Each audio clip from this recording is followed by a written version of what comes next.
திருப்பாவை பாசுரம் 28. கறவைகள் பின் சென்று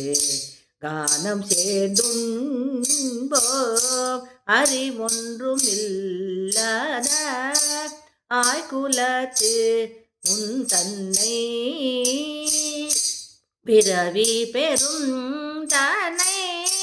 புண்ணியம் யாமுடையோம் குறை ஒன்றுமில்லாத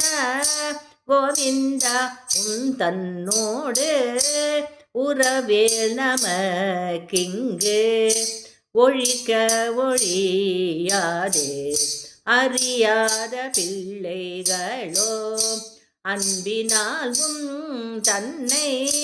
சிறு பேரழை தனமும் சீரியருளாதே